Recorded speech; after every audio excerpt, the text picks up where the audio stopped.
Okay, before I really get started here. So, I see that people are here. Welcome. This is a little bit different from my usual stream setup, because today I don't want to play a game here. Well, I don't want to play a video game on Twitch here. I want to talk about a board game, and I'm looking for people, okay? I am looking for some players for a wonderful tabletop game called World of Darkness. And yes, I know there's all kinds of supplemental games and, Vampire Hunter, all that. That can all be incorporated into it later. But to start, I want to get people interested in the basic World of Darkness game. And I just want to see if anyone's interested, if people want to play. And people are always very quiet in my streams. So, yeah, now is the time to speak up or forever hold your peace.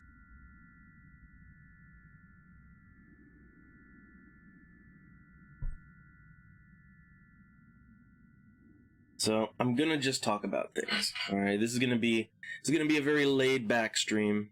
It's going to be very very slow, but I want to talk just about the game and maybe what you can expect with the game, and also some scheduling things like what time might you play the game. That's what I'm going to be talking about. So first things first. Scheduling, because you know what, that kind of is really important. So scheduling, what we're looking at here is, for the most part, like for a group play, like more than one player, I'm looking at anywhere from 6 o'clock Eastern Standard Time, like 6 o'clock p.m. Eastern Standard, to midnight Eastern Standard. That's the time frame we're looking at for group play. Now, that said, World of Darkness is not a party-based... It's really not a party-based game by default.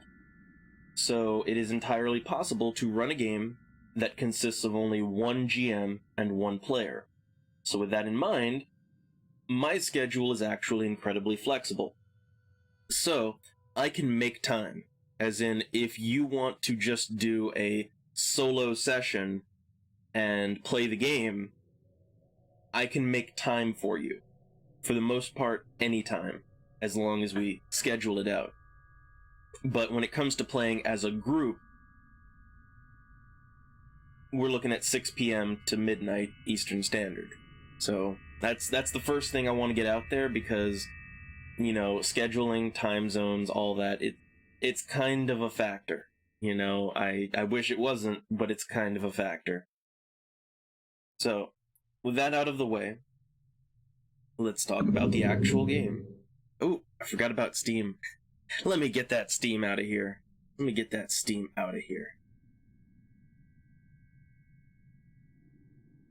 So, when it comes to the actual game, man, this is where I wish that people were more talkative.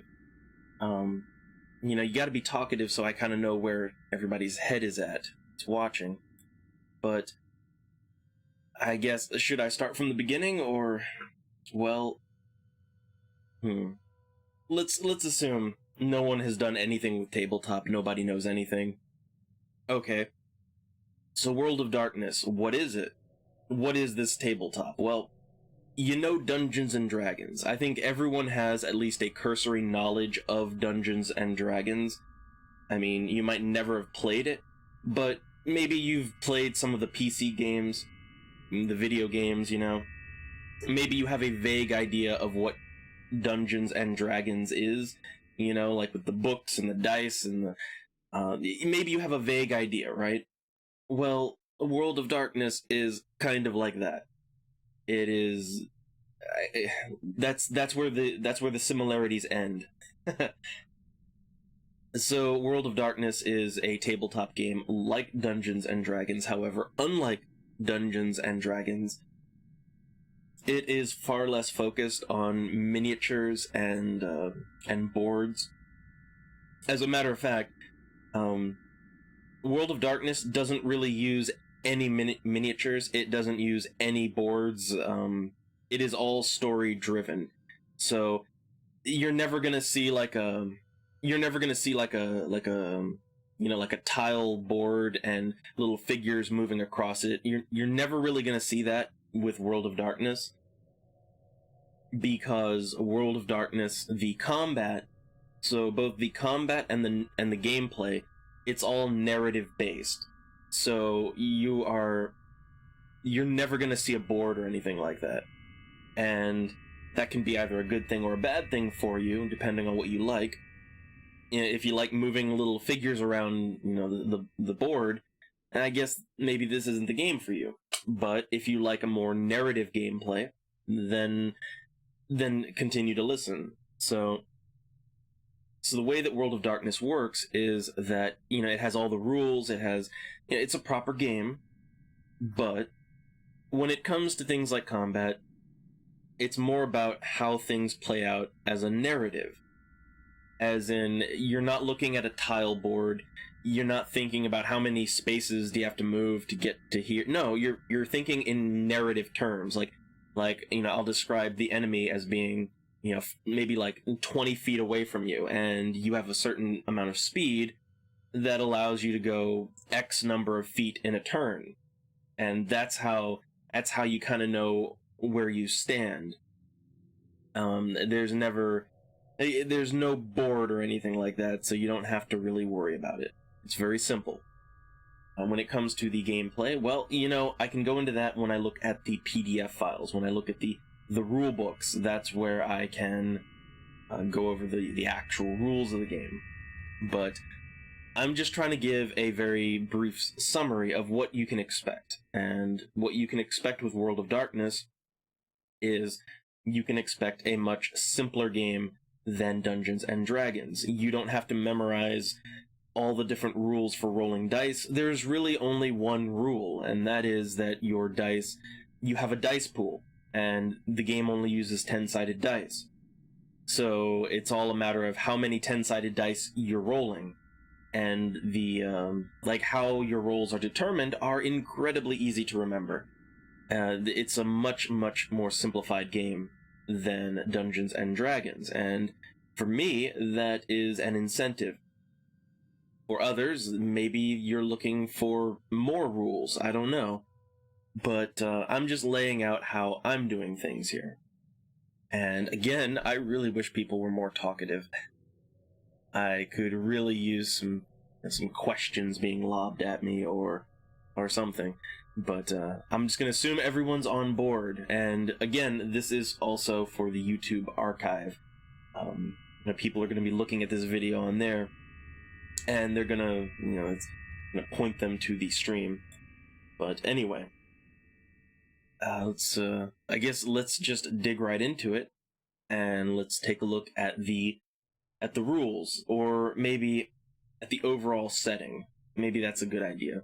And I have some other books that are going to be pretty interesting to take a look at as well. But we'll see how it goes. So, first things first, let's go ahead and take this down. And I want to show you the actual play space. So this is the actual play area for when you are going to be playing the game. The other thing, that's just an overlay that I'm going to use for the stream, so that people can't kind of look at what I'm doing and cheat, But this is where you're going to be playing the game. You got your dice, you have all these dice. It's a generic application. And you have all these dice. This is your standard 10-sided dice. You can roll it, and the game will actually automatically see if you make a success or failure. I like it. It's quite fun. You can even roll... you know what? Because this is a dice pool system, you can even roll multiple dice at the same time. For instance, you have the dice pool down here. Let's say you gotta roll 7 dice, right? Well, bam, you can... yeah, look at that. You can roll 7 dice at once. And look, out of all that, only 1 success. That's the fun of a dice pool system. So anyway, when you're actually playing this game with me, you are going to be playing in this interface. All right, everything you need is here. Like, you've got your characters. Here's some of the characters. They're very old. These are very old characters in my game here, and these are actual players' characters. So, yeah, the thing is you create your character, you have your little character sheet, and this is a good example. There's a little demo NPC player character here.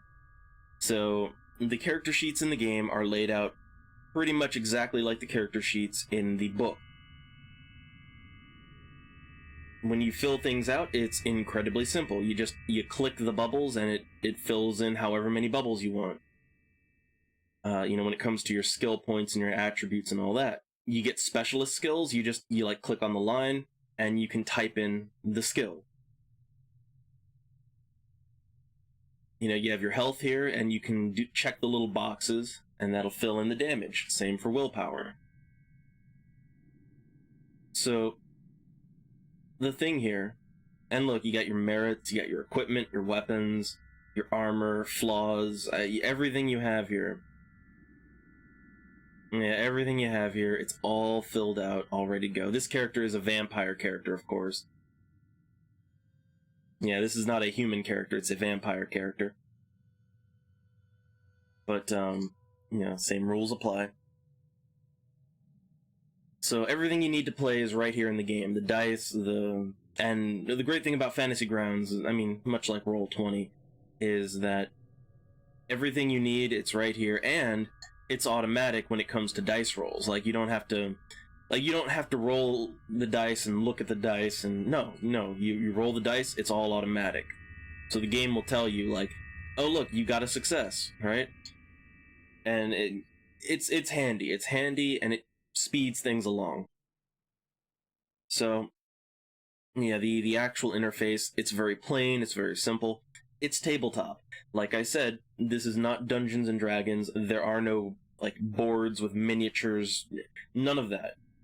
It's a story-driven game, and for the most part, you are going to be it's all about talking or typing, whichever you prefer.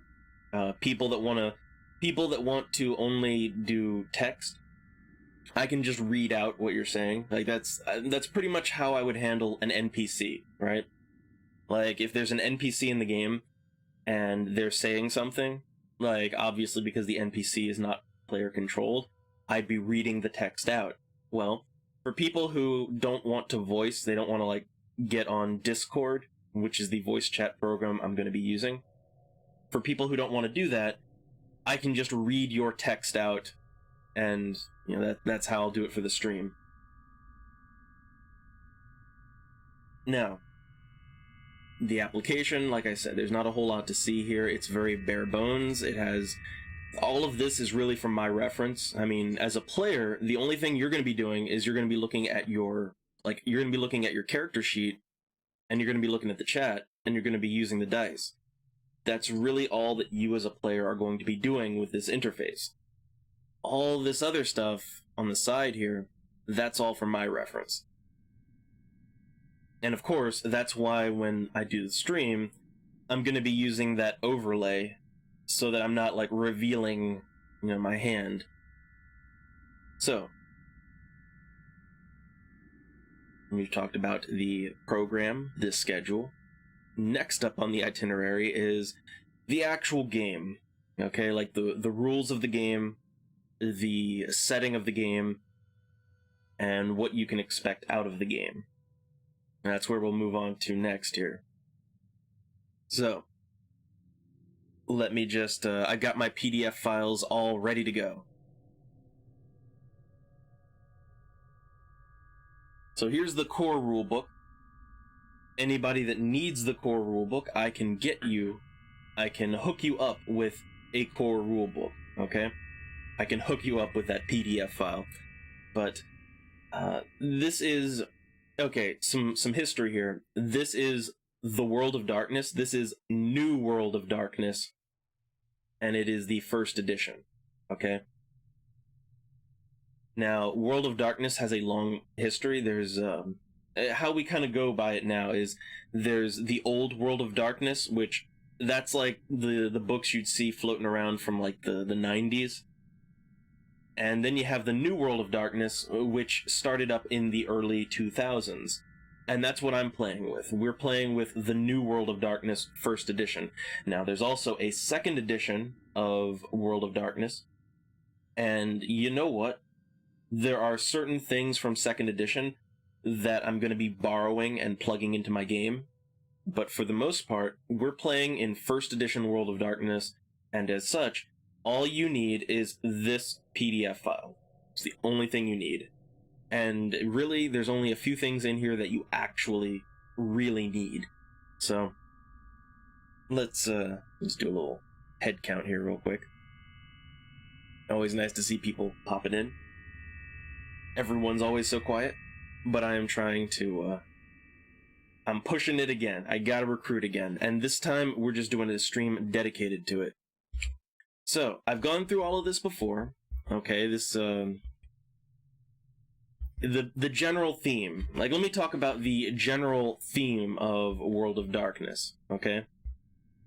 The general themes. Well, you know what? Actually, I haven't talked about this before, but the book itself actually goes into this. So, let me zoom in a little bit. Because you know what? The book itself actually talks about the themes of the game. So, yeah, see, look, it talks about the elements of stylish horror. So, and you should actually be able to read this on your screens, too. Ever since I pumped the bitrate up a little bit and, tweaked the resolutions, you should be able to read everything just fine. But I'm going to read out the things that are relatively important. So, okay. Basic themes of World of Darkness. What can you expect out of it? And, well, if you can't tell already, it's kind of a horror game. It's kind of based on horror and mystery. And if you like those two things, then you'll probably get into this game. So, yeah, they give it right here, like the themes of a dark mystery or, the threatening symbolism and all that. It's, man, the book is a little bit corny when it tells you, like you as a storyteller what to do. But, oh look, they got, some of the examples of the things you might find in the World of Darkness. Like Bigfoot. That's, maybe not the best way to... So let's see,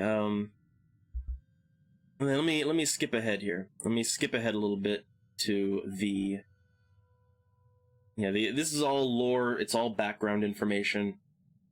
If you want to know, there's like some kind of like crypt on the moon or something, and none of it's nothing you need to know for this game.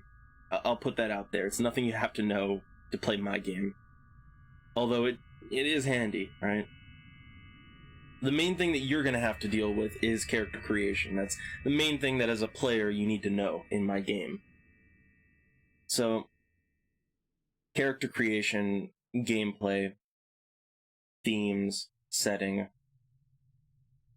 Well, that's a lot. That's a big sentence there.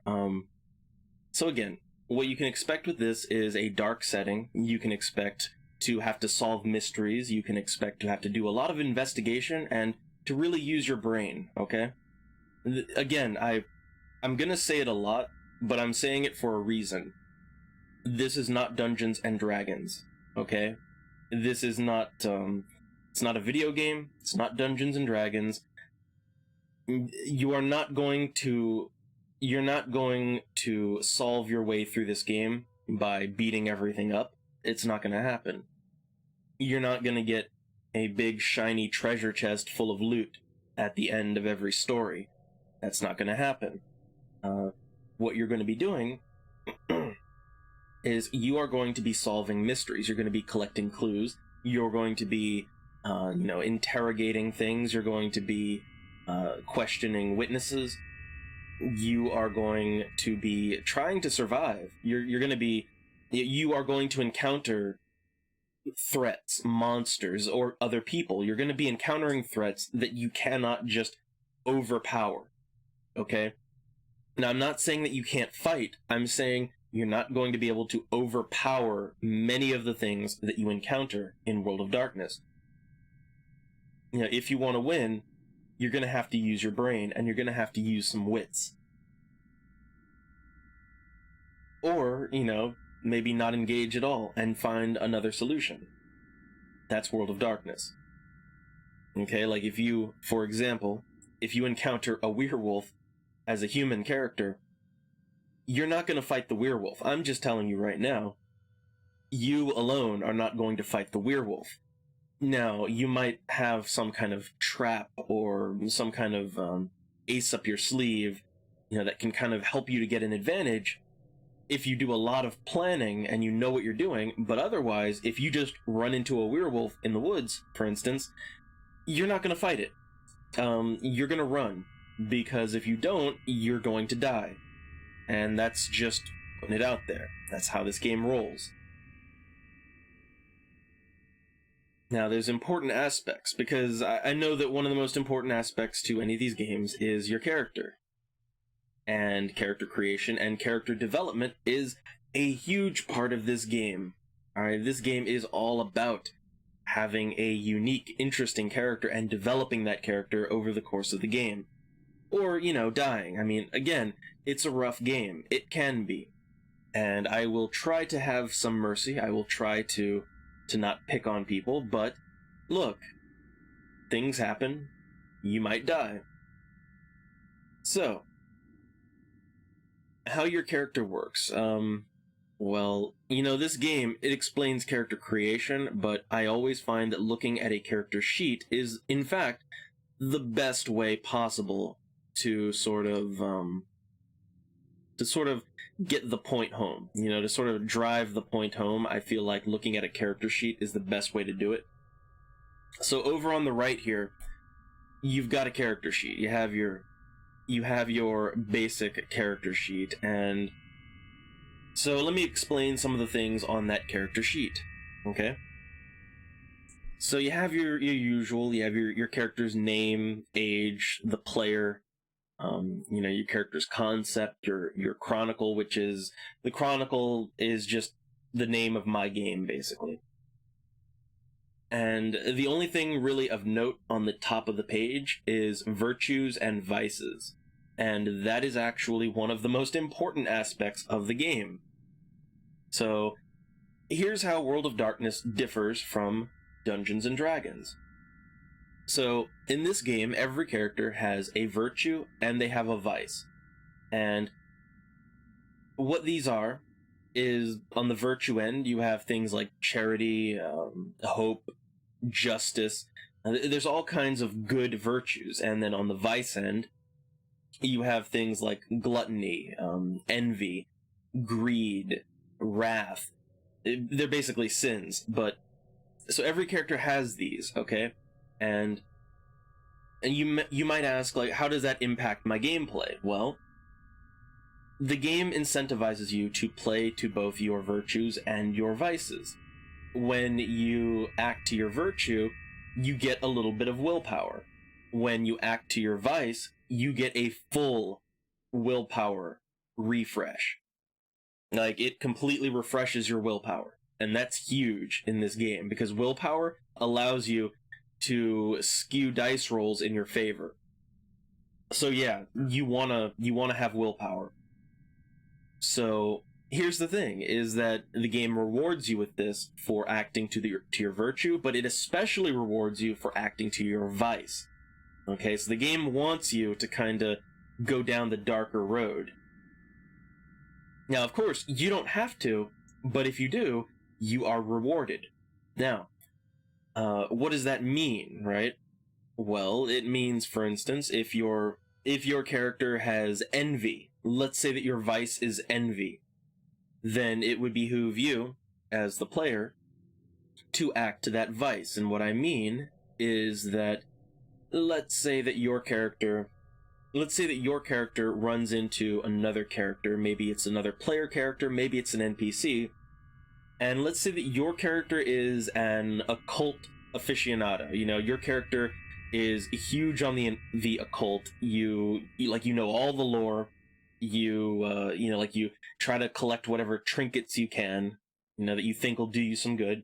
And let's say that you run into a character who is, I don't know, a vampire. Well, your character might become envious of that vampire and his powers and how much stronger he is, and your character might attempt to, I don't know, hurt that character because of their envy. Or you might try to well, a big thing in this game is ghouls, and ghouls are humans that drink vampire blood and it makes them stronger.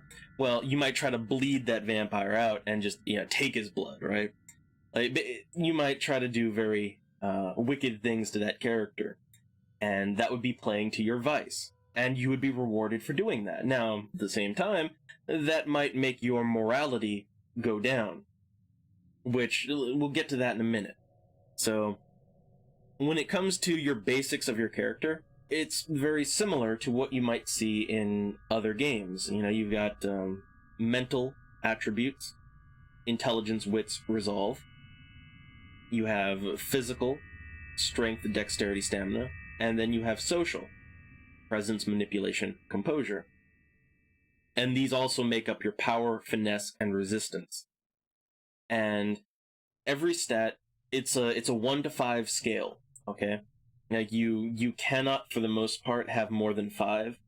I mean, you can if I allow it, but I don't. So 5 is the most that you will ever have in any one attribute. Now, that's not to say that you can't go higher, because you can, but it's going to require some special abilities, which most humans don't have. But yeah, it's a very simple system. It's a 1 to 5 skill rating. So, like, you have your skills down here, and, you can only have 1 to 5 firearm skill, for instance. And again, this goes to how dice rolls are calculated. So with dice rolls, let's say that you want to shoot someone, right? You've got a gun and you want to shoot someone. Well, then the combination for using a gun. Now, this is going to be true of everything that you do in the game. Okay, everything you do in this game is either a combination of 2 of your attributes, or it's a combination of 1 attribute and 1 skill. So, okay, like, let's take, for instance, using a gun. Okay, so shooting a gun, that you look at your attributes, and the attribute that's going to use is your dexterity, because you have to have some kind of talent with the gun. So that uses dexterity, and it uses your firearms skill. So let's say that you have 3 dexterity and 2 firearms. Then when you want to shoot that gun, you're going to make a dice roll of 5, because it's a combination of dexterity and firearms. So 3 plus 2 is 5. And every time that you want to shoot a gun, it doesn't matter where, it doesn't matter when, it doesn't matter what gun. Every time you want to shoot a gun, that's the roll that you're going to make, is 5. You're going to roll 5 10-sided dice. It's always 10-sided dice, and that's how you do it. It's very simple. You don't really have to think about it, It's not like Dungeons and Dragons, where you have to think, oh, do I use the 20-sided dice? Or, oh, wait, no, for this spell, I use the 6-sided dice. Or, no, wait, that's the 3-sided dice. You never run into that situation. It's all one kind of dice, and how you make your pools, like how you pool your dice, it's always the same. So you never have to worry about that. And when it comes to, like I said, sometimes it's a matter of combining 2 attributes. It's very intuitive. So, okay, let's say that a ghost is trying to influence your mind, and you're trying to resist it. Well, in order to do that, you have to use your resistance, right? And that would involve... So you have 3 resistance-based traits. You have resolve, you have stamina, and you have composure. Now, for, let's say, a ghost trying to compel you, obviously that doesn't use stamina, it uses resolve plus composure. So, like, in order to resist the ghost's influence, you would combine your resolve and your composure. So, like, let's say you have 2 resolve, 2 composure, then you have a dice pool of 4 to try to defend yourself. And the same goes for defense. Your defense is actually a combination of your wits and your, I believe there's a skill for, like, dodging somewhere around here, but, or no, it's stamina. Yeah, your defense is a combination of, like, wits and stamina. But, yeah, it's all very simple, it's intuitive, you don't really have to think about it too much. Like, you know, if you wanted to, like, use a computer, it would be, like, using intelligence plus computer, or if you wanted to like study something, like read a book, it'd be like intelligence plus academics, or if you wanted to investigate a crime scene, it would be wits plus investigation, because that's more on your feet. Like, intelligence is more recalling information, and wits is more like finding things, you know, thinking on your feet. And every skill in the game, like everything you do in the game, that's how it functions, is you combine either attributes or an attribute and a skill, and that's how you do things in the game.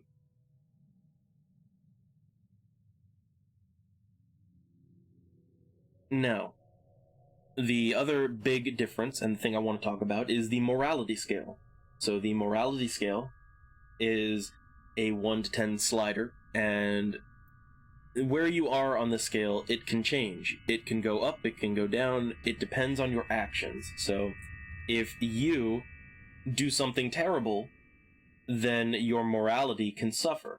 If you are particularly virtuous, then you might gain some morality. But remember, this game rewards you for playing to your vice. So if you play to your vice, you're probably going to lose some morality, and you know, it's like you'll be rewarded in some ways, but you'll be punished in others. It's how the game works. Now, there's more I can go into with this book here, and there's a lot. Like flaws, for instance. I've talked about this before, when it comes to flaws. So when you create your character, you can actually choose to have some kind of flaw, and this will give you some sort of bonus in your gameplay. And if you overcome your flaw, you'll get bonus experience points and all that. If you play to your flaw, it might give you some sort of benefits in the game. I mean, just look at some of these flaws. Like, you have addiction, and you know, like with addiction, you have to take a certain substance, and if you don't, it causes problems. But, or you might get over it. You know, if you overcome that flaw, then awesome. But if you play to the flaw, then you get a little bonus experience and maybe a little willpower refresh, you know? And you know, the flaws can be anything, and these are only examples. There are many more flaws, as many as you can think of.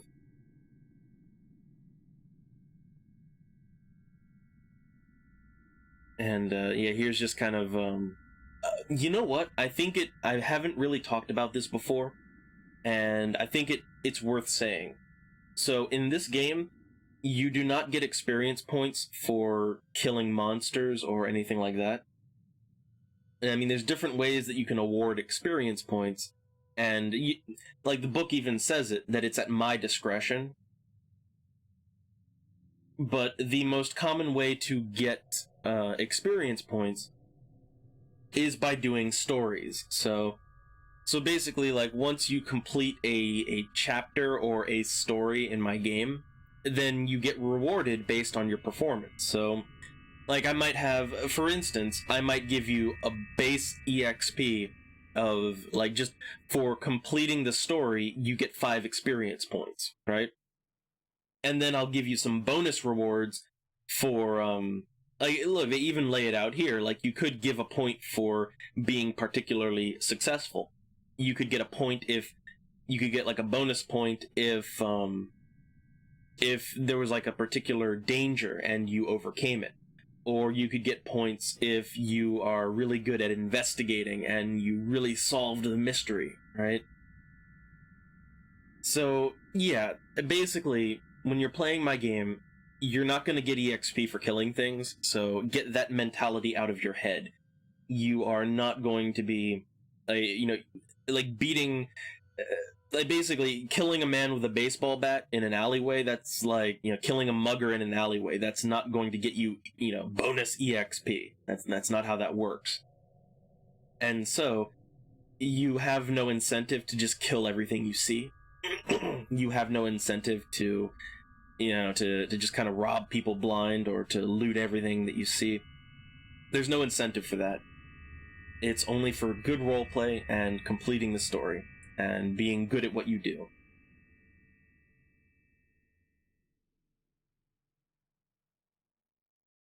Here we go, the ghost descriptions. Well, I've talked about the ghosts in length before. The ghosts are the most common enemy that you'll be running into in World of Darkness. And they can do terrible things to you. Okay, the ghosts of World of Darkness, they can possess you, they can compel you, they can make you do things you don't want to do, including killing yourself. So you have to be really goddamn careful when it comes to dealing with ghosts.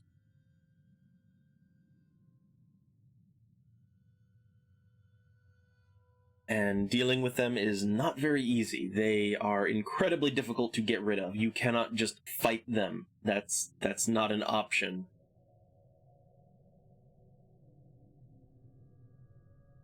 But I don't want to talk about that again. I've talked about it before, okay? Ghosts are terrifying, and they can do all kinds of things. That's pretty much what you need to know. And you're not going to be able to fight them. Not, like, physically. And so we got some basic enemy descriptions. Nothing there is overly... they keep it very vague when it comes to the enemies. And I've got so many other books that are, they go into kind of unique enemies, right? Which, that's what I wanted to show off. I have never showed this book off on the channel before. So I want to do that.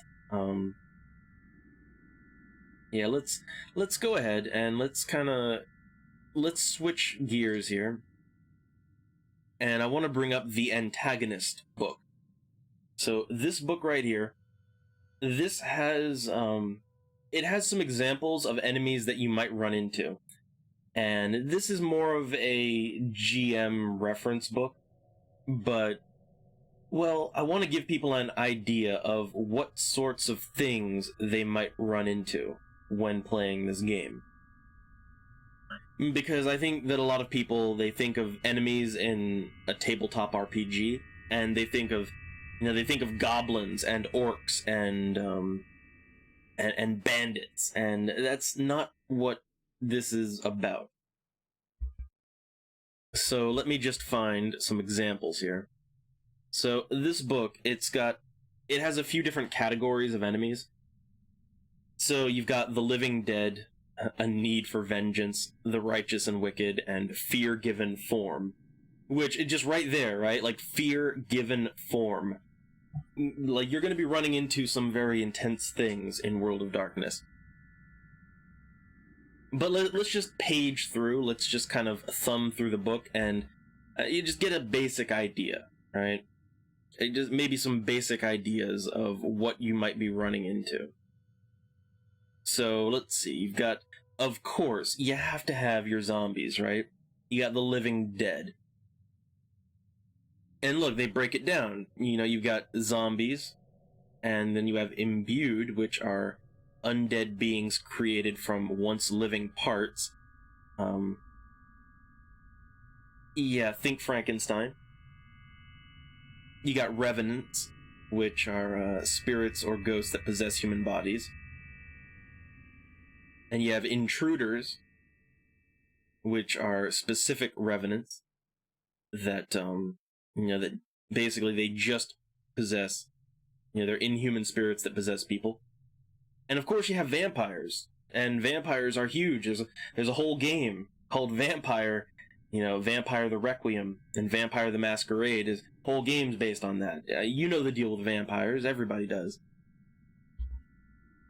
But yeah, that's just some of your basic things. Basic undead things you might be running into.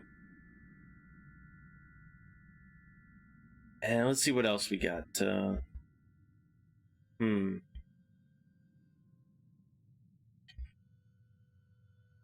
I love it. The doll is so zombie. Oh, look, see, this even goes into all kinds of like voodoo.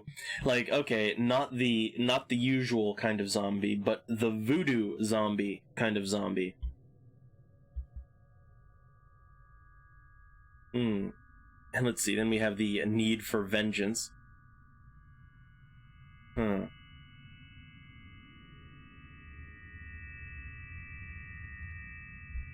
So yeah, that's monster hunters. People that have kind of they've taken their monster hunting a little bit too far. As in, this is basically people who, they hunt monsters, but they maybe are a little bit too overzealous, and they kind of border into serial killer territory. Yeah, see, it goes into serial killers. So again, hunters, like people who hunt monsters because of whatever reason, they might eventually become a serial killer because they just get addicted to the killing. And that's a type of enemy that you might run into. You always think that it's going to be a monster, right? That it's going to be like a werewolf or a vampire or a zombie or no. Sometimes the enemy that you fight in World of Darkness, or maybe not fight, but the enemy that you have to deal with, is a human. And when you're dealing with a human enemy, even if it's a serial killer, there's certain complications that come with that. I mean, you can't just murder a man in cold blood, right? You know, that would go against your morality scale. So it kind of brings up different issues. Yeah, see, like the book even goes into it, which is legal considerations.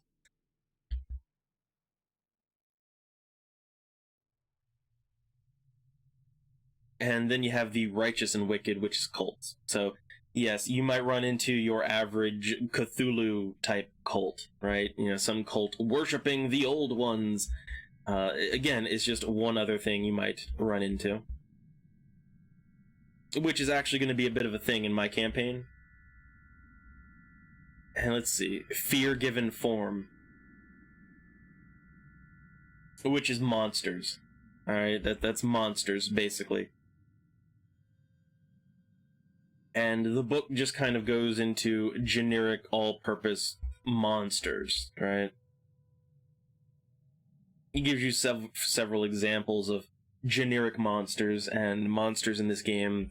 I think the general idea that it's trying to put forth is that the monsters in this game, they're not always something that you know, okay?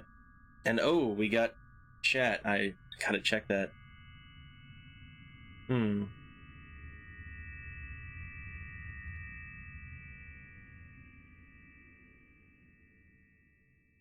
And yeah, it's the thing about World of Darkness, like to answer your question, the thing about World of Darkness is that it might seem a little bit intimidating to someone that has never played anything like it. But the thing is that once you get your character created, I'm just going to be honest here, the most daunting aspect is just creating your character. But once you get past that, basically all the hard work is done and you can just play the game. And the way that World of Darkness works, it's a very simple game. You know, you don't have to remember all these complicated rules.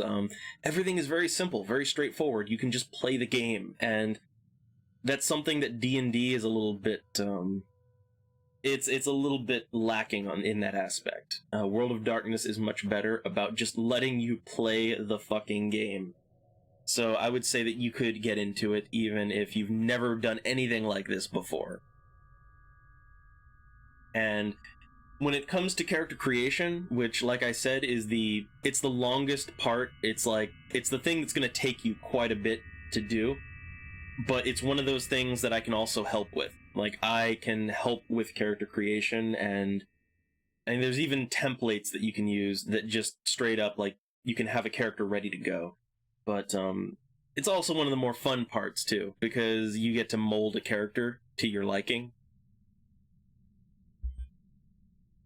And when it comes to the gameplay, which I'll get into the actual game, like I'll get into the gameplay in a minute, like what you can actually expect out of it, right? I'll get into that in a second. But I just wanted to look at there was a specific monster that I wanted to find in here, because it's not really what you think of when you think of a monster.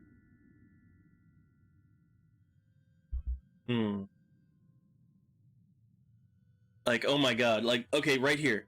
The living web, okay? The living web. So what is the living web? It's basically the internet. It's, hold on. Let's look at the description. So websites within the living web often appear no different from any other website to the casual observer. Only when the viewer begins to search the site and becomes seduced by the fluctuating subliminal patterns does the true threat appear.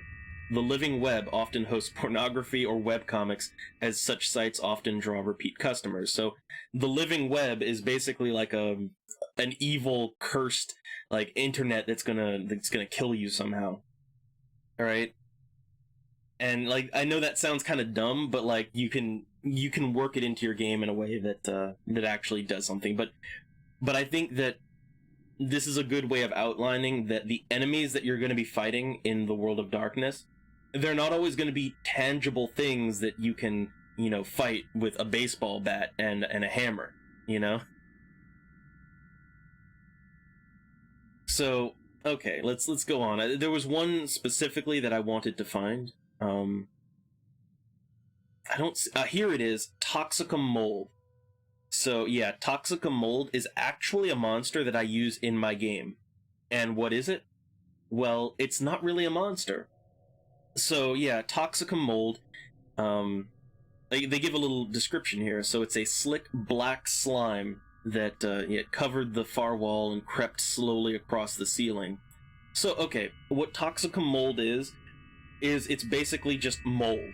Okay, like it's a black, slimy, fuzzy mold, and it's mold that you would see like growing on the side of a building or on the ceiling, that's had water damage, or maybe even like in the water, right? And the thing about Toxicum mold is that it moves not very quickly, like it moves incredibly slowly. I mean, think of the Blob, okay? Like, it moves really, really slow. So slow that you might not even notice that it's moving. But Toxicum mold is incredibly toxic. It's basically acidic. So, like, if you are... Like, let me give you an example. So, if you're in a swamp, and the swamp is just covered with Toxicum mold, so, like, let's say you're wading, like, maybe knee-deep in Toxicum mold, like, you're not gonna feel it for a while, but eventually, like, you're gonna feel some tingling, and before you know it, you'll just collapse into the mold, because everything below your knees has been completely dissolved, as in, you are just a skeleton from the knees down, and then you fall in, and it just digests you, and that's what Toxicum mold is. It's very sinister, because you might not even know that it's there, but it's incredibly acidic, and it'll just eat you alive. Like, it will turn you into a skeleton if you get into it. And that's one of the enemies that you might have to fight. Like, you might have to fight, well, not fight, but you might have to go into an area that is covered in Toxicum mold, and how do you deal with that, right? Like, how the actual fuck do you deal with mold that can kill you? I mean, what are your options, right? Well, figuring that out, that's the fun of it. And I won't, I won't try to get past that, because I don't want to spoil it. Because these things do have some good spoiler descriptions. But, the Antagonist book. I really like that book. Let me close that out. So, I've talked about the basic rule systems. I've talked about how the game functions. I believe I've gone over all of that before, and so like I said, how this game plays is incredibly simple. It's, the dice pools are very easy to figure out. when you're actually, so okay, let me get into how you actually play the game, right? And let me bring up a character sheet just so I have like something to look at, right? This is kind of like this character right here is sort of a generic character that I created it so that anyone who wants to just like play can play. And I've got a few of those. Like I have a few generic characters that they switch between being NPCs and players can take them over and play them. And this one is a vampire character, but it's same game.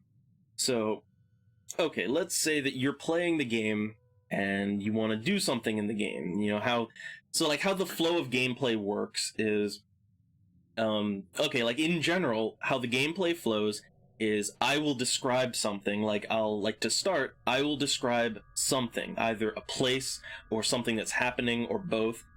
Like I'll kind of lay out what's going on. Like I'll tell you what's going on, and then you would in turn decide what you want to do. And you would okay, let's man, it's hard to just kind of on the spot think of some random example. You know what? Let me pull up something. Let me pull up an example so I have something to go by. I've got several stories just all laid out right here, and I don't want to spoil this one. This is one I want to do, but let's go with maybe Well, here, how about Terror at the Movies? Because that's one that I really liked. I've run this campaign. I've run this story with some of my players. So like, okay, here's a demo session of the game. Let's say that you are playing this character and you're doing this story, which is Terror at the Movies. So, okay, like how it would start is I'd open things up with a descriptor, and I even have like some things right here. So I'd say something like, let's see. Well, first off, I have to refamiliarize myself with this. So, okay, so the basic outline of this is that there's something bad happening at a movie theater, and you have to deal with it. So, yeah, the first things first is getting the player to the location, and that would depend on if it's your first game or if you're established. Let's say it's your first game, right? So let's say that you live in this town, or it depends. Like, it depends on what you want. Like, do you want to be an outsider? Do you want to live in the location? I don't know. Let's say you live there. Well, actually, this character has some notes. Hold on. Yeah, this character, they live in the town. They're a student at the local college. So, okay, that's their backstory, right? Okay, let's plug that character into this setting. Pretend you're there. So, okay, you're a local college student. You live nearby, and it's nighttime. You want to go see a movie, right? And so you want to see a movie, so you're going to the Royal Marquis Theater, and it's a local theater. It's seen better days. It's not looking so great anymore. The neighborhood around it is kind of shady. It's kind of dilapidated, but the theater is still up and running. It's a nice theater. You know everyone there. It's fun times. So you're going there. And once you're there, okay, like, so, yeah, I even say, like, whatever your reason for being there, the night is interrupted when suddenly a scream fills the air. There's panic as people flee the scene, and a body is discovered on the theater floor, stabbed to death. Now, I'd be a little bit more descriptive, but I'm just kind of thinking on the spot here. So okay, your character's at the theater. Let's say that you're outside of the theater, so you didn't see this happen. You just hear the scream, and people just start rushing out. And you don't know what's going on, so you go in to investigate, and it's like, oh shit, there's a dead body. And there's, and what now, right? So that's all I would lead in with, is there's a dead body, I'd probably just say there's a dead body, and it's sitting in a puddle of blood, and everybody's run away. And at that point, you would come in and you would say, you'd say what you want to do, which, that could be anything, right? Like, you could say, well, like, you could play along, or you could just try to turn your ass around. Like you could say, okay, what's on the body? Like, you could say I investigate the body, right? And at that point, I would tell you, okay, so you want to investigate the crime scene, right? Well, okay, make a roll for that. Like, make a roll to see how much you comprehend. And so I would make you do an investigation roll, which would be something like wits plus investigation. That's 4. So you'd roll 4 dice, and if you fail, then I'd say you don't really notice anything out of the ordinary. There's just a puddle of blood, and very obviously there's a knife. Like, there's maybe it's knife wounds. You can't really be too sure. It might be knife wounds, it might be claw wounds. You're not really too sure. And there's just a lot of blood. You don't know what's going on. So that, like, if you fail, that's what I'd tell you. If you succeed, then I would give you some more detailed information, such as, oh, there's clearly stab wounds in the victim's back, and there's a puddle of blood. But oh, hey, wait a minute, the blood. There's some footsteps. There's some bloody footprints, and they're going out the side door of the theater. And so you'd get more information if you succeed at your roll, right? And, when you want to do that dice roll, then you, like, okay, like in this example, you have a dice pool of 4, so you just type in 4 in the dice pool, and you'd roll 4 dice. And look, 0 successes. So, yeah, like, in order to get a success, you have to roll 8 or higher. So, yeah, like, that roll would be no success, which means you don't find anything out. And so that's how that would go down. But here's the thing about the tabletop is, you don't have to do that. Like, let's say that you just said, fuck it, I want out of here. Like, you just run with everyone else. Well, in this particular instance, you wouldn't really be able to get out, because there's like supernatural interference going on, and like if you try to go to the exit of the theater, there's just nothing out there. It's like there's just a void outside the theater. Like, nothing exists beyond the theater, and you can't even open the doors, and everything is glazed over and cold. It's if you can't tell, it's a ghost mystery. Okay, like, it is a ghost mystery story. But yeah, so that's a basic idea of how gameplay works. I, as the storyteller, like, I will describe a scene, or I will be controlling an NPC, and you interact with the NPC, or you decide what you want to do with the scene. And so I have an established kind of scene, but you can go off the rails if you want, and I will compensate for that. And now you might be saying, well, this sounds like a bunch of, pretend imagination nonsense. Well, yeah, it's a lot of imagination. It's a lot of using your brain. But there are rules, okay? Like, this game has hard rules, and, it's not just storytelling, okay? Like for that example that I gave, where, you wanted to investigate the body. Well, you had to make a roll for that. You had to use your skills, and you had to use your attributes, and you had to make a roll, and if you failed it, you wouldn't really learn much. And if you succeeded, then, hey, you might learn something really important that will kind of guide you to go further. Now, if you failed, obviously, the story is still going to continue, but it's going to continue in a different way, a completely different way, as a matter of fact. And I don't want to reveal too much about that story, because it's a good one. But, so that's the basic flow of things, right? I mean, just to give you an idea of what you would be in for, that's how the gameplay would flow, is just kind of a back and forth. And the more players there are, then it's like everybody takes a turn. So it's like, I would describe the scene, then player 1, they decide what they want to do, player 2 decides what they want to do, or they coordinate and decide what they want to do collectively. But either way, that's how the gameplay flows. And, yeah, again, I just want to say that as far as roles go, it's a lot simpler than D&D. I mean, everything that you do in this game, it is a combination of your attributes and your skills, or it's 2 attributes together. But either way, it's a very simple roll. You can only have 5 points in any given thing. So like the most any of your rolls will be for is like 10. Now you can go higher than that, like you can roll up to like 15, I think, but that's all special circumstances. For a normal human character, about a dice pool of 10 is like the most you'll ever have. And a failure does not necessarily mean an absolute failure, but it means you're wasting time. A good example of that is, okay, let's say that you want to look up information on a computer, and now I have to bring up the character sheet again. So let's say that you want to look something up on a computer, and okay, so you want to look things up on a computer. You want to look up a specific information, so that would be a wits plus computer. So that would be 4 for this character.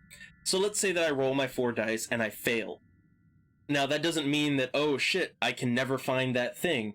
No, it means it's going to take you longer. It means that you're going to have to roll your dice again, which means you're going to have to use another turn, which might be several minutes. That could be seconds or that could be minutes. So, like, let's say, I don't know, you're trying to Google up something on a computer and you can't find it.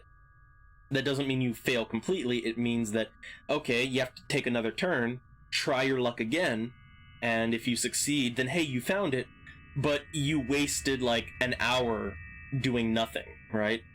And if you just keep failing, then it's like you're wasting the whole night away. You're losing precious, valuable time.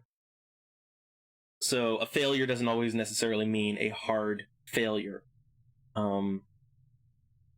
I guess that's what I just want to put out there. It's a bit more malleable than D&D is. And like in D&D, you either succeed or fail. There's not really a whole lot of gray area in there. In this game, there's more room for interpretation and gray areas, but at the same time, no, look, this does have rules, okay? Let me reset my dice here. I like to have them all neatly lined up, even though you only use this, okay? The 10-sided dice is the only one that you're going to use when it comes to this game. So, yeah, if you like character building, if you like immersive role-playing, then, this might just be your thing. I think that a lot more people than there are, I think, could really be interested in tabletop, but there's a barrier. And that barrier is, I don't know if it'll be any fun. This seems a little weird. I don't know. And you have to get past that, give it a shot, and it just might be your thing. It might not be, but it could be your thing. I think really, beyond that kind of first barrier, one of the big barriers is, like, okay, when you want to play something like Dungeons and Dragons, like, D&D is very complicated. Like, I'm just going to put that out there. D&D is incredibly complicated, and even though, like, they've done a pretty good job of simplifying it for more recent editions, the truth of the matter is that it is still an incredibly complicated game. And I think that level of complexity can put a lot of people off. I mean, for me, I like it. Like 3.5 edition D&D, I actually really like that.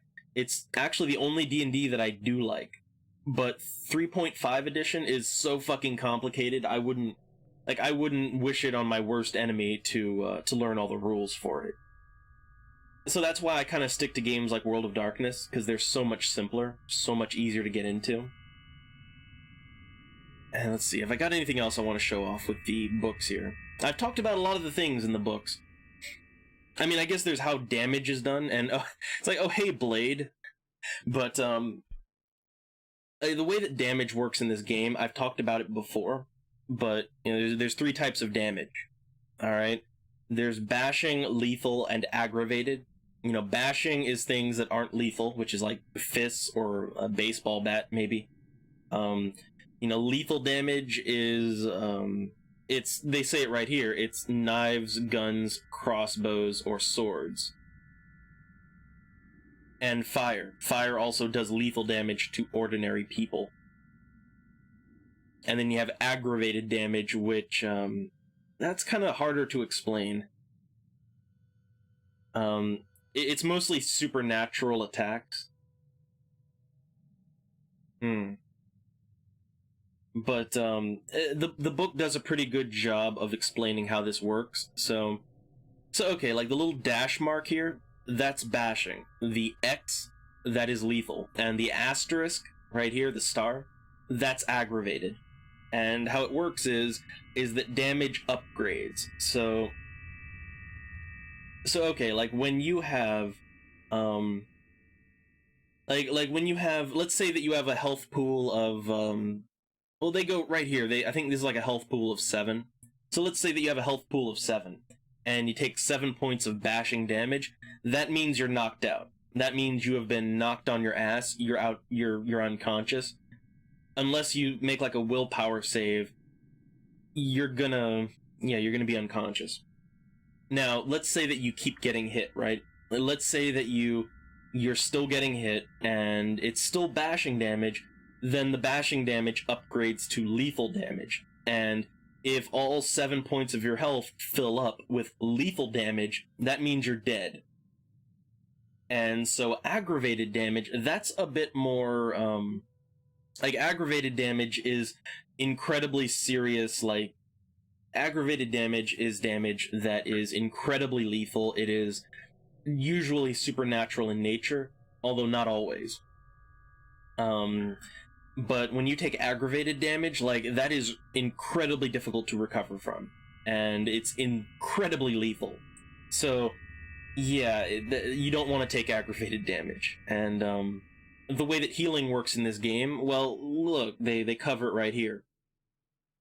So to recover from 1 point of bashing damage, it takes about 15 minutes. To recover from a point of lethal damage, it takes 2 days. And to recover from aggravated damage, it is you have to rest for a week. And just think about that. All right, like it takes a long time to recover from damage in World of Darkness. All right. Now, this isn't real time, okay? Let me just say this isn't real time, obviously, but it's story time, as in, like, let's say that you beat a story, but you're really beat up, like you've got a ton of damage on you. Then, like after the story is over, I might say, okay, you go to the hospital, and for the next 2 weeks, your character is recovering in an intensive care ward, right? And that's all like story time. But when it comes to like healing in story, then it's like, okay, you use like a first aid kit or something like that, and it stops your bleeding, and maybe you recover a little bit faster, right? But you're not gonna take a flamethrower to the face and come out of that okay, right? You're gonna have to go to the hospital for that. So when you get hurt in this game, you get hurt for reals, okay? Like you're gonna be out of commission for a while. And all this, I know it looks complicated, but it's basically just explaining what I just said.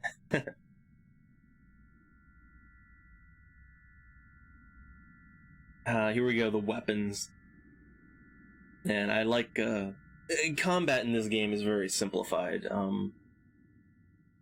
Like, let's see, like the revolver here, like it does 2 damage, which that's just kind of it, the number of dice added to your dice pool. So like, okay. So like, let's say that you wanted to shoot someone with a gun, you have 2 decks, you have 2 firearms, so that'd be a dice pool of 4, right? Well, if you're using a light revolver, that means you get 2 damage, which that's +2. So that means you have a dice pool of 6. So anytime you want to shoot with that revolver, it'd be like 6 dice pool. Very simple. Communication. Like, well, what do you mean by communication? Because, I mean, the entire game is communication. I mean, if you want, like, I guess when it comes to voice chat, I have well, you can use Discord. That's the program that people got me into, is Discord. I haven't really used it very much yet, but, like, we can do, like, a group thing on Discord, and that can be how voice communication is done for the game.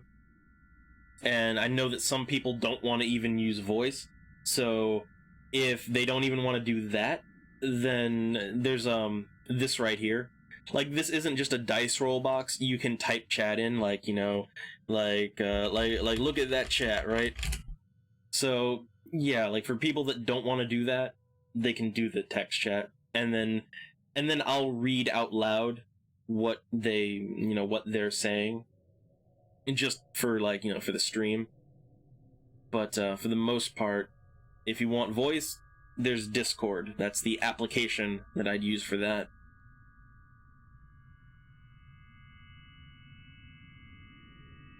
And let's see, I'm trying to think of anything else that might be noteworthy to go over. Armor. Man, armor and defense in this game. So, like, the way that armor and defense work in this. So, yeah, armor is... Let's see. Armor works differently in 2nd edition. So I'd have to... Let me just take a look. How does it work in 1st edition? Okay. So yeah, like, armor is... Okay, defense in general. Let me talk about that. And also, hey, Red. I'm just trying to recruit people for my tabletop. I've already got a few people that are interested, and I've given them the rule book and my Fantasy Grounds info. I'm looking for more. I'm looking for more people. So, okay, I haven't really talked about combat and defense. So here's how combat goes down, okay? And I think this is the best place to kind of go over that. So, there's really only 2 things to worry about in combat. Well, 3 things, really. But it depends. So, the first thing is your attack pool, okay? So there's the attack pool, and then there's the defense pool, and then there's cover. So, whenever you want to attack someone, or whenever you're getting attacked, there's a dice pool for that, okay? So, let's say that you're using a baseball bat, or...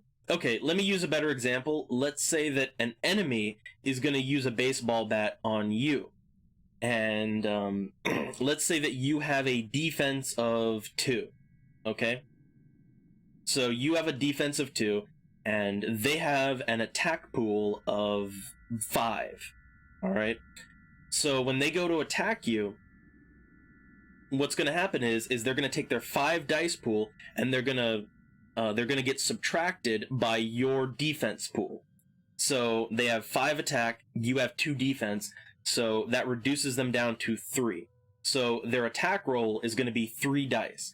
And if they succeed, any successes that they make, that is damage dealt to you. And if they fail, nothing happens. That's how combat works across the board. And the only other mitigating circumstances are armor. Okay, so when you're wearing armor, it's basically bonus dice pool to your defense. So, like, let's say you have 2 defense, and then you're wearing armor that provides 1 extra bonus defense. Then you have a defense of 3 in total. So, you know, you get attacked by... So, like, if something attacks you and they only have a dice pool of 3, then it's completely negated. They just don't do anything, ever.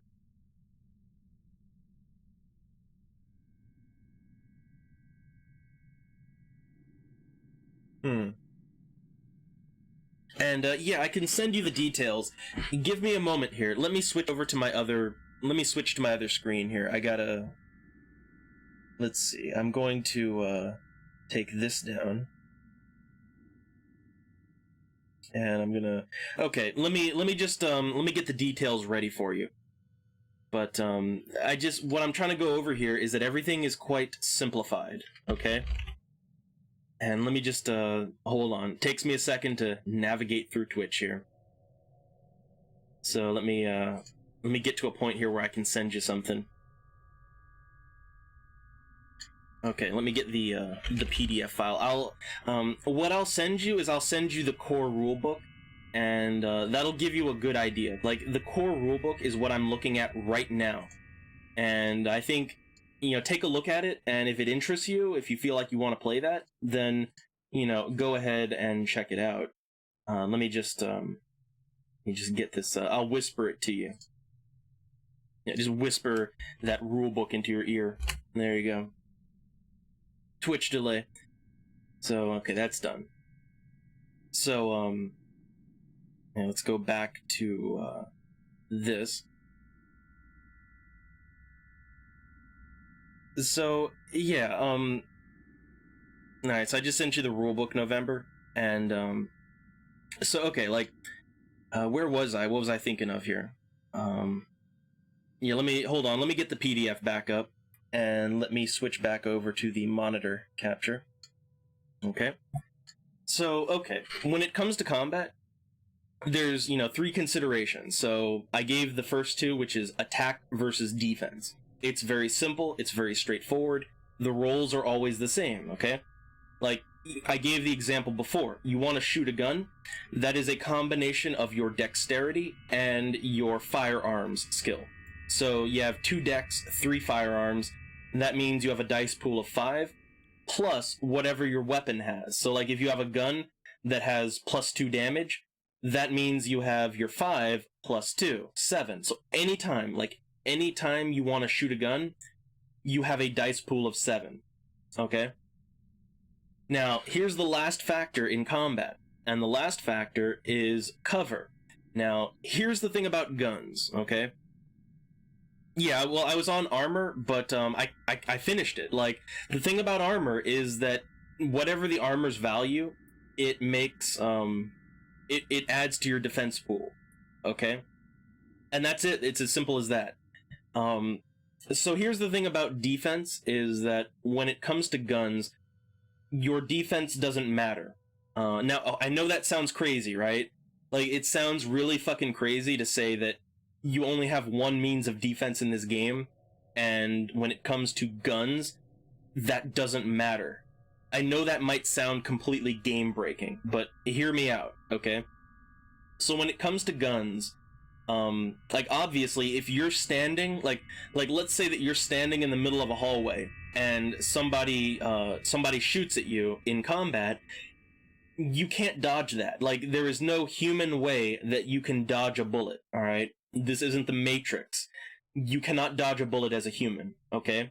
So if you're just standing out in the open and somebody shoots you, your defense does not matter. You cannot roll dodge to get away from it. So you might think, well, wait a minute, what the fuck do I do, right? Here's what you do. You have 2 options, and that is, you can go prone, which is, you can basically get down on the ground, and that will cause them to suffer a 2 dice pool penalty. So, like, if they were shooting you with a dice pool of 5, that means they now are shooting you with a dice pool of 3. And that's about all you can do if you're just out in the open. So what's your better alternative? And your better alternative is to get behind cover. And the way the game handles cover is that there's basically 2 states of cover, and that is, you can be completely in cover, or you can be, like, poking your head out. And if you're poking your head out, like, to return fire or whatever, there's sort of like, depending on what you are hiding behind, there's anywhere from a -1 to a -3 penalty on the opponent. So, like, they might have anywhere from 1 to 3 less dice to shoot you with. But if you're actually, like, let's say that you're hiding behind a car, right? And you're completely covered, you're not poking your head up trying to get shots in, you're just hiding. Then the enemy can't hit you at all, okay? So, like, yeah, if you are completely in cover, the enemy cannot shoot you, like, the bullets don't do anything. So, yeah, like, firearms, you can get around them. It's just, like, don't expect to be, like, rushing at people with guns, Matrix dodging. No, you're not gonna do that. Not as a human, anyway. If you become a vampire, then you can get some super speed and stuff like that, and then you can dodge bullets. But as a human, you are not going to be dodging bullets.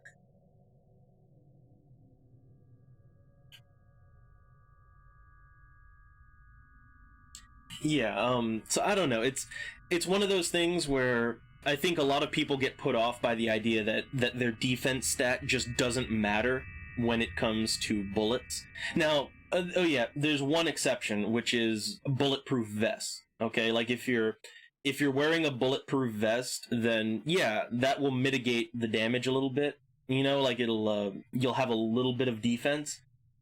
But the thing is that kind of depends on the enemy shooting your, where the vest is. Like, if they shoot you in the head, guess what? Guess what? It doesn't matter. And yes, of course, there's there's all kinds of special states in the game. Like, there's actually whole other rule books dedicated to vampires, werewolves, hunters, mages. But for my game, there's really only humans, hunters, and vampires. That's your only choice.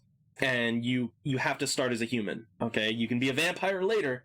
Like, you can through plot things, you can be a vampire later, but not right off the bat.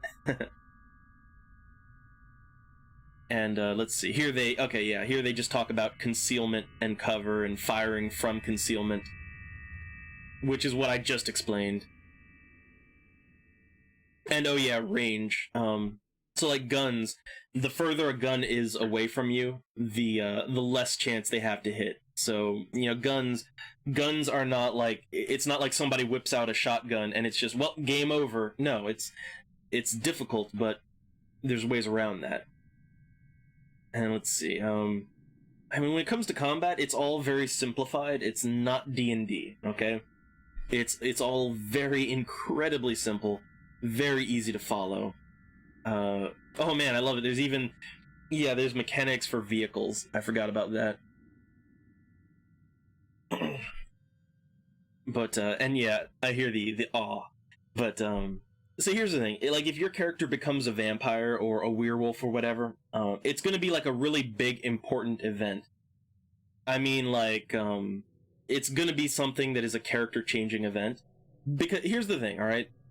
In World of Darkness, werewolves are so incredibly powerful. Like, okay, first off, nothing can kill a werewolf except for aggravated damage, and they only suffer aggravated damage from, supernatural stuff like magic and from silver.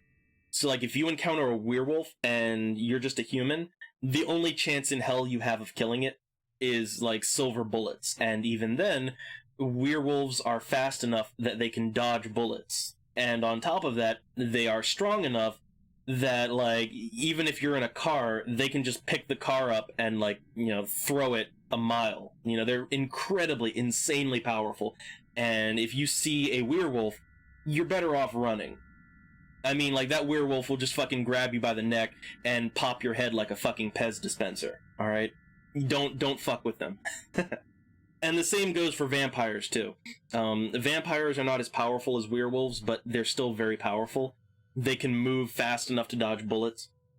They can kill humans without really even trying. So, yeah, when it comes to World of Darkness, the different, like, supernatural beings, they're not balanced, okay? They are not balanced to be on the same level as humans. There's no balance. But like I said, it's all story driven, okay? Alright, and let me think of something, what else I want to put in here? Teamwork. Let's see, where we got heroic efforts, excessive attempts. I think I've gone over that with how the dice pool system works. Let's see, you got actions, modifiers. I think I've pretty much covered all of that. So when it comes to character creation, for the most part, in my game, you're going to be a human. At some point, you might become a vampire or a hunter. It could go either way. It's all story-driven. Now, there are other supernatural elements of the game, okay? Like, there's a sort of a supplemental book, and it has things for human characters to get involved in things like voodoo or thaumaturgy, hedge magic, not like mage magic, but like low-level ritual magic, and you might incorporate that into your character. There's also things like psychic abilities, second sight, telekinesis, pyrokinesis. Those are all things that at some point you might, basically at some point in the game, you may come into those powers, or if you ask for it on character creation, I can set you up with that at a cost. The thing about supernatural abilities and humans is that humans are not inherently supernatural, and as such, any powers that you acquire, they're going to come with a drawback. They're going to have a cost. Okay. Like you can have second sight and the ability to see ghosts, but that's going to come at the cost of your character having some kind of derangement. Like your character is going to be like a paranoid schizophrenic because they're seeing ghosts all the time. It's things like that. There's always a drawback to having powers as a human. And I think I already talked about this is just the merits that you can get. I think I already talked about the flaws, which, flaws are just, you can make your character crippled, or you can make them a racist, or you can give them some kind of crippling flaw, and if you play to it, it actually gives you bonus experience, and it makes your gameplay more interesting, moreover than that. Yeah, it's alright. It's not like we're doing too much here. We're just bantering about nothing. So, let's see. Yeah, I think really this is about it for the core rulebook. I've already explained the virtue and vice system and the morality system, although I don't know if you were here for that. Like, I don't know if you were here when I explained how virtues, vices, and morality works. If you want me to go down it again, I will. But I did kind of already talk about it. A little bit, anyway.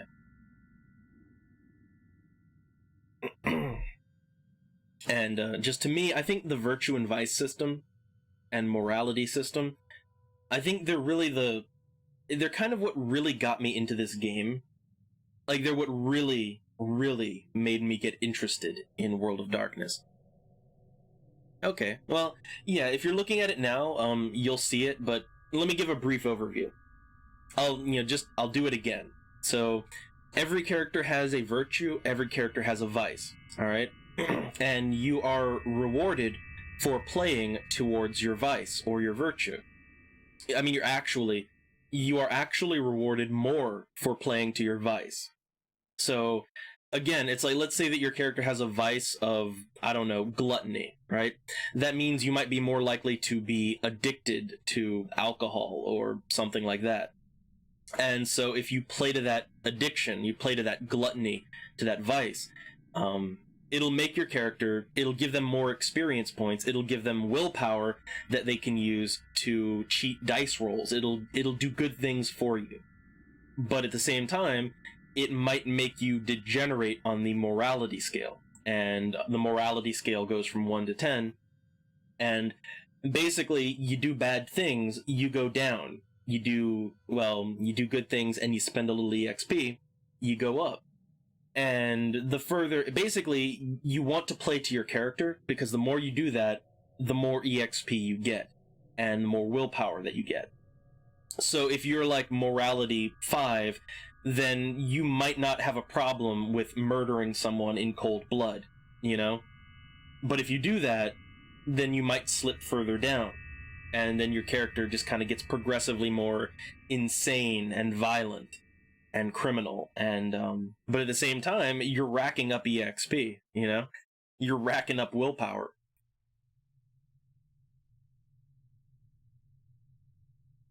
So, yeah, I like how the virtue and vice system works. I think it really adds something. I think that it's a lot better than, let's say, Dungeons and Dragons and its alignment system, because this actually requires the player to play towards their virtue and their vice and their morality. Okay, like, you can't just say, I'm a lawful good paladin, and now let me just go chop the head off of this innocent orc villager, right? Because, hey, they're evil.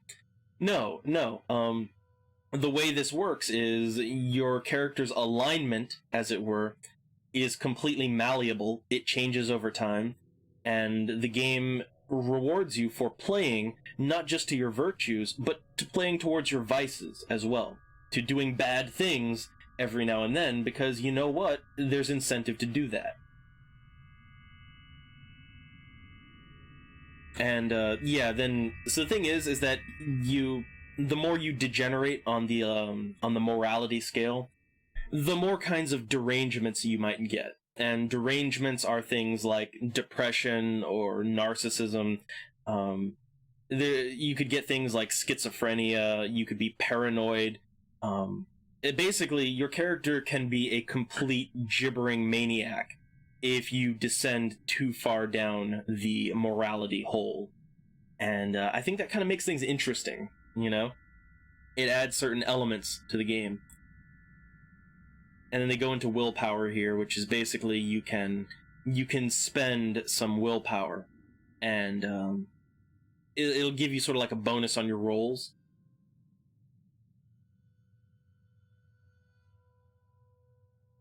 And so this just goes over what I just said. Yeah, you have defense, health, initiative, and that's the standard stuff. But anyhow, when it comes to World of Darkness, I think that it is the core game is much more simple than D&D. It's much more accessible.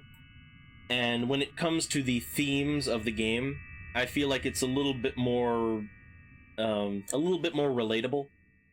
As in, you're not in some fantastic fantasy setting. You are in a relatively real world setting that you can kind of wrap your head around, except, there's ghosts and vampires, and, it's if you've ever seen an episode of Supernatural, I guess, right? And you'll be right at home. But, yeah, I feel like it's something a little bit easier to get into. And so I guess the only other thing that I want to talk about here is my setting in particular, okay? Because I've talked about the game, I've talked about the rules of the game, but I haven't really talked about my game, and I have an established setting that I operate with. So let me just show you what my game is operating under. Let me go ahead and let me change my screen real quick. Okay, let me just let me get up the rule book that I'm using. It's not a rule book; it's a companion book. And this is the basic setting that I use. I mean, it's heavily modified, but it's what I use for my game. Let me get it up. This one right here. Okay. So the setting that I use is I use New Wave Requiem for my campaign. And I mean, you can just take one look at this and kind of get an idea of what it is. So for my game, and like I said, my game is World of Darkness, but it incorporates vampire and hunter. And the reason is there's one companion book that I really, really like called New Wave Requiem. And what is it? Well, it's built for vampire, but it plugs into the World of Darkness. And it's basically a how-to guide on running your campaign in the 1980s.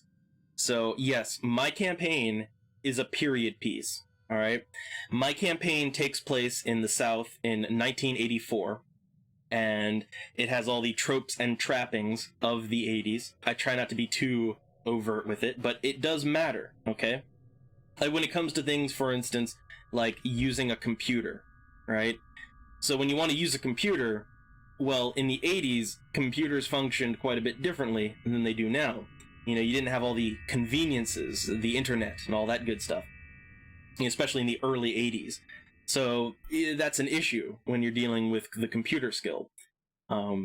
Likewise, it's just the technology. Like, for instance, there's no, everybody doesn't have a cell phone camera.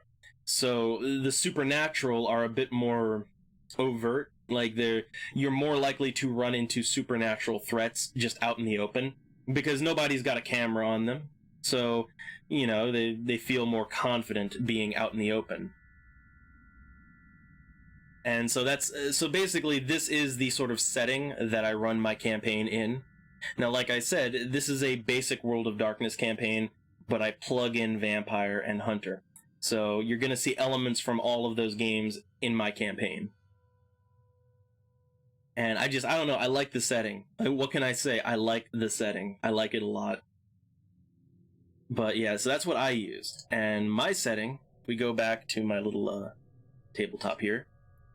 And let me just get this on top.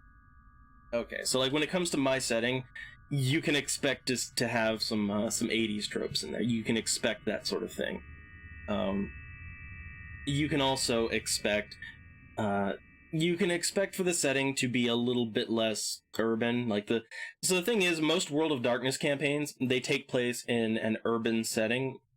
Mine takes place in a more rural town setting.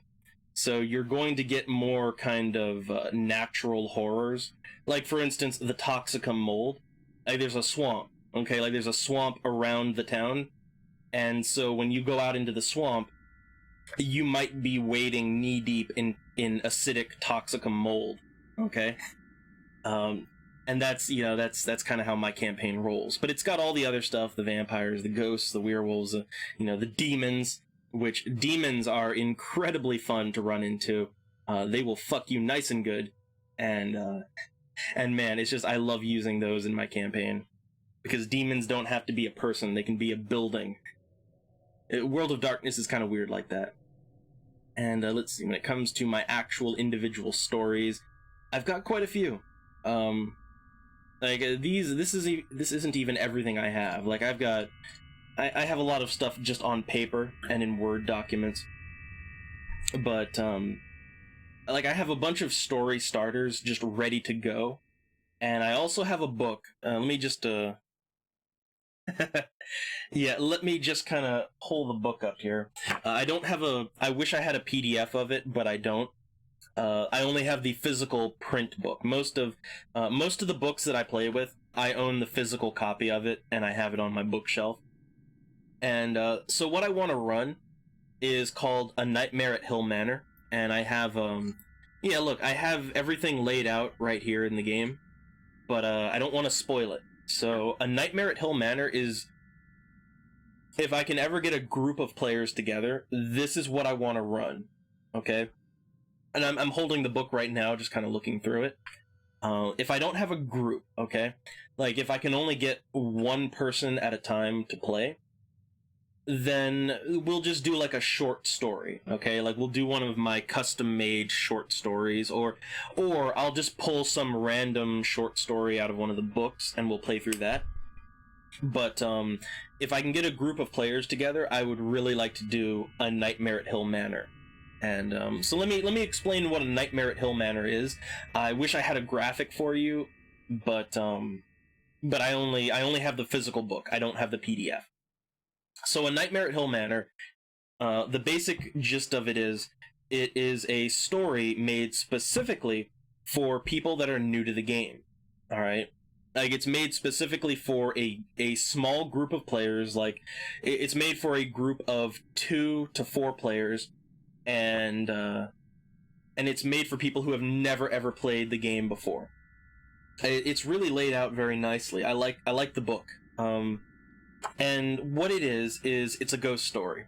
Okay, it's your basic average ghost story, but with a twist. So A Nightmare at Hill Manor, it's not a manor. It's kind of misleading. It is not a house. It's not a haunted house. It's a haunted apartment complex.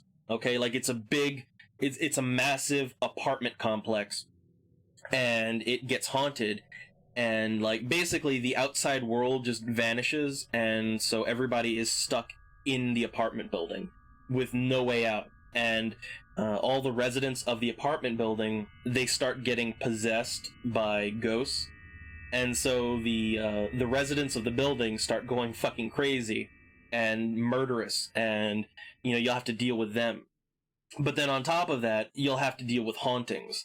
Like you'll have to deal with blood dripping from the walls, and hallways getting really hot and cold, and you'll have to deal with ghosts trying to influence your mind and making you do things, or even trying to possess you. And there's a whole mystery. There's this big mystery that you have to solve. And this book is incredible. It's a very short book. How many pages is it? I'm just looking. Yeah, it's only like a 63-page book. It's very short, and it's basically just an adventure. I really like it. So if I can ever get a group of people together, I'd like to run through this. But if I can't, I have a bunch of my own custom-made stories. All right, Rockstar. Yeah, World of Darkness. I know some people get really excited about it. Other people are like, "What's that?" But so yeah, I'm just gonna put this book away here. So if I can get people to run that, I would really like to run it. Let me talk about some of the other books that I have. I wish I had PDF files of these to show you, but I have a bunch of, like, I have a whole bookshelf full of tabletop books. And let me tell you about some of the pre-made adventures that I have that I really want to run through. So, okay, I have another book called The Harvesters, and The Harvesters is a plain World of Darkness campaign. It's based around a road trip. So basically, you and your party, you are on a road trip, just going from one place to another for whatever reason. And you run into, basically, as a summary, the group runs into, they run into a bunch of illegal, like, organ harvesting, some kind of illegal organ harvesting operation. And like they're basically kidnapping people along the road. Like there's abandoned vehicles alongside the road in the middle of nowhere, and they're kind of kidnapping people and harvesting their organs for whatever reason. That reason could be supernatural, or it might just be they're a bunch of, crazy psychopaths, maybe redneck cannibals. You don't know, but it's a two-part story, and I really want to run that through, but it requires a group of players. And then there's another one, which it's designed for a group, but one person can do it, and it's actually something that you can revisit. And it's called The Asylum, and it's centered around a place called Bishopsgate Asylum. And yeah, you got all the time you need. I've said it before, but this is not like D&D. It's not like you have to have a full party of 6 players. I can actually run through this game with just one person, okay? Like, it could just be you and me doing a tabletop session, because World of Darkness, it doesn't require a party for a lot of the things in it. Like, a lot of it is just kind of solo mysteries. But there's a lot of group mysteries I'd like to do, like Bishopsgate Asylum, which is like, oh dear God, the book for this thing is actually thicker than the rule book for the game. And what it is it's this massive, crazy house, just a gigantic asylum, and it's really old, and like there's crazy, like, it has a whole history of like crazy doctors doing experiments on the patients, and like they're lobotomizing people, and like the halls of the asylum are haunted with the victims of these doctors, and like you might run into like the ghost of a doctor in one of the laboratories. And then on top of that, there's possible other types of supernatural events going on at this asylum, or and the book leaves this open, there might not be anything supernatural going on at all. Like, it might just be a really corrupt, crazy doctors doing horrible, inhumane things, and it might not involve the supernatural at all. You don't really know, and the book leaves it open to interpretation. But that's something I'd really love to do a chronicle of. Like, I'd love to get some players in there.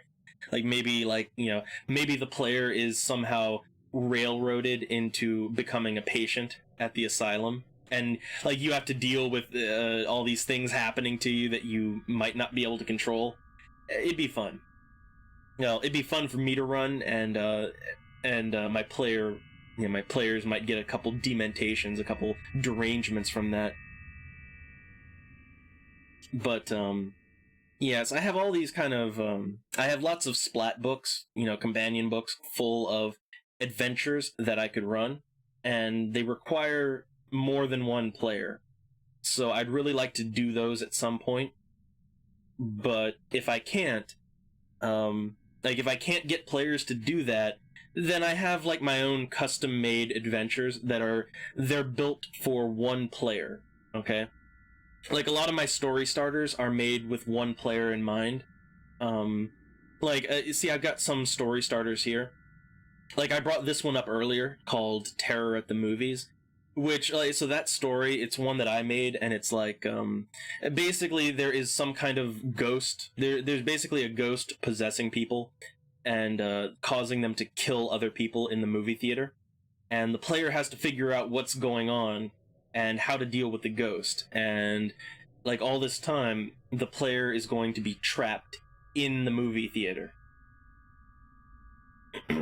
And then I have the bloodbath at the warehouse, which is that involves okay. So my setting, there's a gang of vampires that they're basically a motorcycle gang. If you've seen movies like Near Dark or The Lost Boys, think of that, but like a biker gang. And so like there's these kind of redneck biker gang vampires, and they're running they've got like a warehouse that they've just stuffed full of victims. And the story is that you just wake up in the warehouse, like, and there's like a dead body next to you, and you don't know what's going on, and you have to get out of the warehouse. You have to get past all of these redneck vampires. And then at the same time that's going on, there's also hunters. Like there's a group of so like in my campaign, the local church has a group of hunters. They're called the Tribulation Militia, and that's actually a part of the hunter lore. That's actually a legitimate faction in Hunter. And they're basically a church-based group of hunters. And so they're going to be at the warehouse too, like doing battle with the vampires. So there's going to be like a whole orgy of death going on at the warehouse. And the player has to somehow get out of it alive, and that's the challenge in that one. And then I have another one. And these are just story starters. That's what I like to call them. They're basically quick scenarios that a new player can do to just get into my game, and I have them all ready to go. So the unexpected bus stop is a really fun one. So the idea is that you're on a bus, right? You're on a Greyhound bus. Oh, need some more water. Hold on. Voice is going. So the idea is that you are on a Greyhound bus and you're going into town, right? And you're going along this dark, winding country road. It's dark, it's foggy. And like you're just kind of sitting there in the bus, just chilling. And all of a sudden you hear a thumping, and it gets louder, and then next thing you know, you hear a loud pop, and the tire of the bus, like basically a tire has blown out on the bus. So the bus driver, he pulls the bus over, and he's like, I'm just gonna go out and I'm gonna go check out what's going on. And he's like, he's gonna change the tire and all that. So the bus driver goes out, and then you hear a loud crunch, and you hear like a muffled scream, and then you just hear nothing at all. And the bus driver, he's not coming back, and everybody's just sitting there waiting for a few minutes, and then you have to decide what you want to do. And that's all I'm going to say about that for right now. I've told this story, like I've had a player who was new, and he did this story, and he fucked it up so badly, it was goddamn amazing. But I won't tell that story again. It's live the story for yourself, right? But that's just an idea of like what you might expect from my game, at least to start, right? At least when you start playing the game, this is what you might expect. And I have lots of other little stories here ready to go, and I have even more. I have a whole bookshelf full of pre-made adventures just ready to go. But yeah, I don't know. I really do just want to get some players. I want to get more people into this. I want to get more people just interested in the tabletop. And right now, I'm just trying to not a group. I don't need a group. I just need players. I need players interested. And you can do it as a group, or you can do it solo, like one-on-one sessions. But I just want players so that I can kind of breathe life back into my tabletop game. And I want to do this all on stream. Dungeons and Dragons? Oh no. No, none of that. There will be none of that here.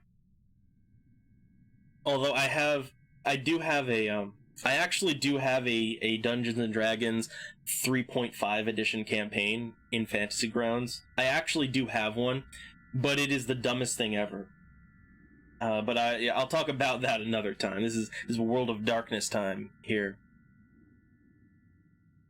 Well, right now, see, here's the thing. Right now, I just have a bunch of people that are like, "Hey, I'm interested." You know, they're like, "Hand me the PDF," and I've got some of them. So here's what I've got. Like right now, what I have one person who they've got the core book. They've logged into my Fantasy Grounds application. Basically, they're good to go. Okay. And then I have like two. Let's see. I got 1, 2, 3. I got about 4 people that I've given the PDF to. Like they've asked for the rule book. They wanted to look it over and think about it. So I've got 4 people that are kind of on the fence, and they're at a maybe. And then I have like one that's just they can't commit to anything, but they're like, if you need an alt, I'll come in. So that's what I've got right now. Okay, like I have one alt, I have one that's pretty much in, and then I have like 4 people that are just kind of on the fence. So I need more people that can really like get in there and say yes. That's what I need. And like I said, this is not a party-based game, not inherently. So if I only have one person that wants to play at any given time, I can roll with that. Okay? Like, as a matter of fact, most of my starter stories, most of them are designed with one player in mind. So, yeah, I just, if you want to play, you can play. My schedule is incredibly flexible. It's just when you want to sit a group of people down, that's when you have to kind of get a more solid schedule going on. And when it comes to scheduling, pretty much you can just make a time with me, right? Like just make an appointment, like we'll work something out, and I'm very flexible about that. But when it comes to group sessions, as in more than one person playing, what we're looking at is anywhere from 6 o'clock Eastern Standard, 6 o'clock p.m. Eastern Standard to midnight Eastern Standard. So we're looking at like a 12-hour time frame, anywhere in between there. And I'm guessing like 9 o'clock at the latest, really, but it's going to take, like, average session is going to take anywhere from 2 to 4 hours. All right. Like it's really hard to get much accomplished in less than 2 hours. And if it goes over 4 hours, then I'm like, you know what, let's cut it off here and let's, pick up later. So I guess around 3 hours is, like, if you want to know how much time you want to have to dedicate to this, I would say like about 3 hours at a time. And that doesn't have to be like, without breaks. That's 3 hours, and then, taking breaks within those 3 hours. And that'll be enough time to get done what we need to get done.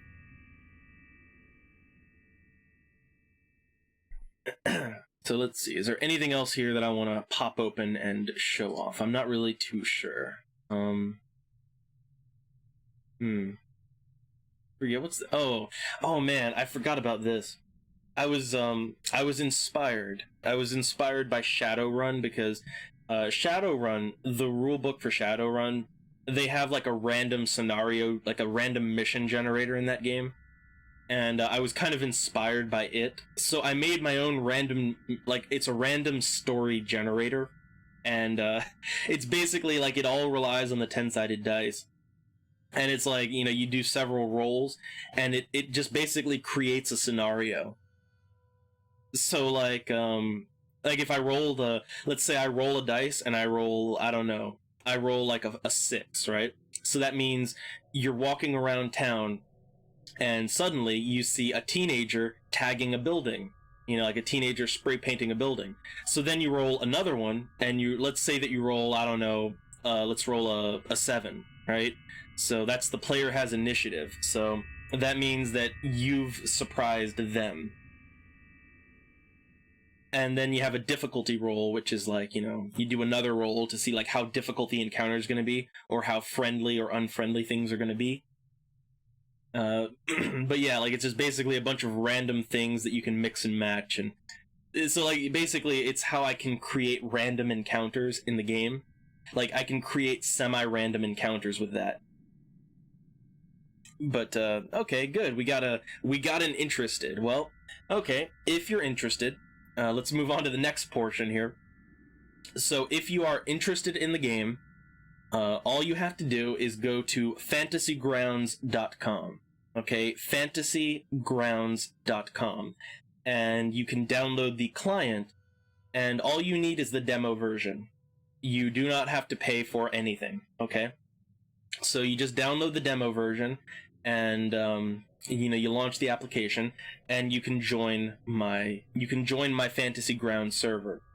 And I'll give you the little there's like a little passphrase that you have to use to get into my server. I can just put it out. I don't know. I'd rather not put it out there on the overall chat. I mean, it's not like it's a big deal or anything. It's I can still control who plays or doesn't play, and either way, it doesn't matter because there's no real way to fuck this up. But let me go ahead and send you the passphrase. So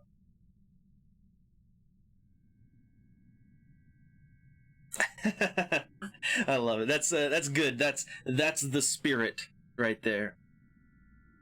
So okay, like all you got to do to get in is, like I said, go to fantasygrounds.com, download the Fantasy Grounds demo. You only need the demo. That actually will allow you to play the game in its entirety on my server. Okay? So let me just go ahead and take that down. And let me just go ahead and send you the passphrase to get into my little server here.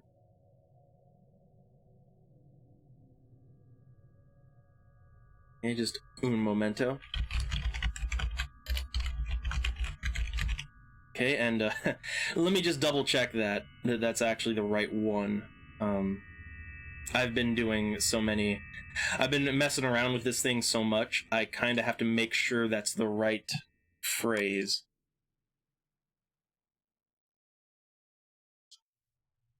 Okay, that's the right one. Alright, so let me just send you that. Okay, so I just sent you 4 words, okay? I've sent you 4 words, and when you want to join my server, you just click in the Fantasy Grounds application. You just click Join Game, and it'll ask you to put in a host address. You just put that phrase into the host address.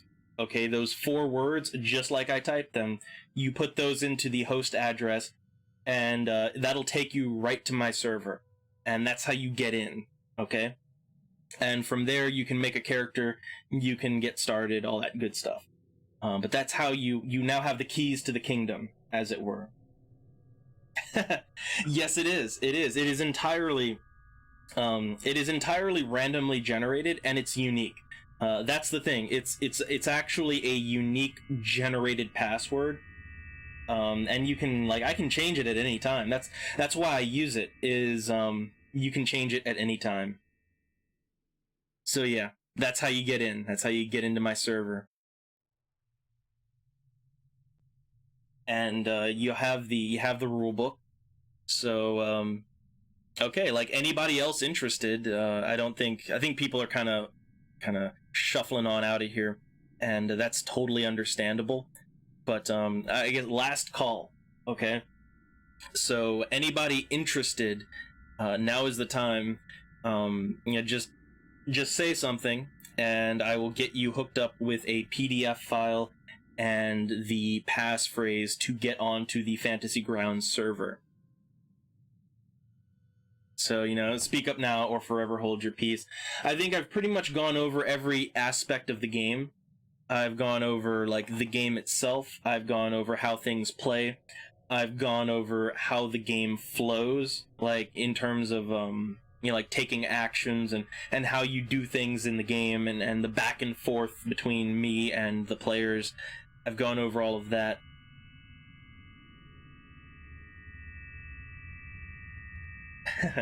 I'm okay with people being on the fence. It's just like, here's the thing, is that if you're on the fence and you can't, like, if you can't really dedicate any amount of time to it, then you're basically an alternate. As in, like, it's, if you want to play, you can, and you can totally set up a time to play with me on Fantasy Grounds.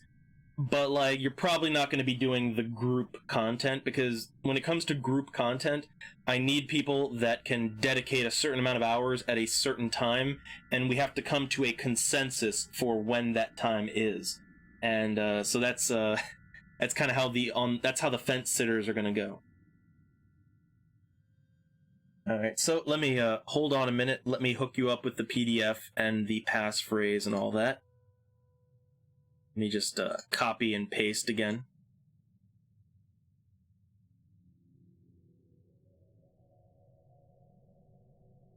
Okay. And yes, I use Discord.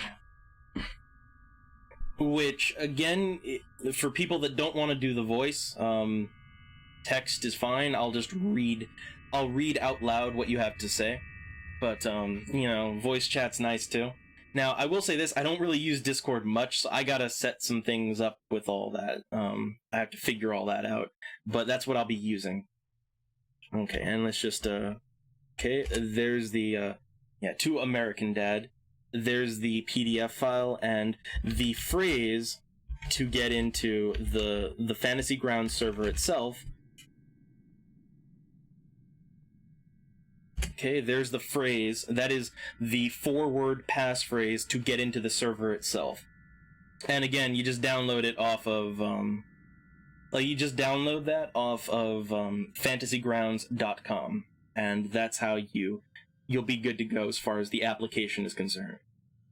And as far as Discord goes, you know what? Might as well just kind of put that out there. It's like, I will admit, I have Discord. I've never really used it.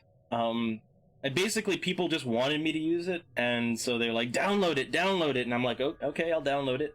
But I've never really used it. So I will admit, I'm kind of going to be slow on that, but I learn quick enough, so... And I think my Discord, the little number thing on that's like 8065, I think. I'd have to double check that. Let's see. Do I have that on hand?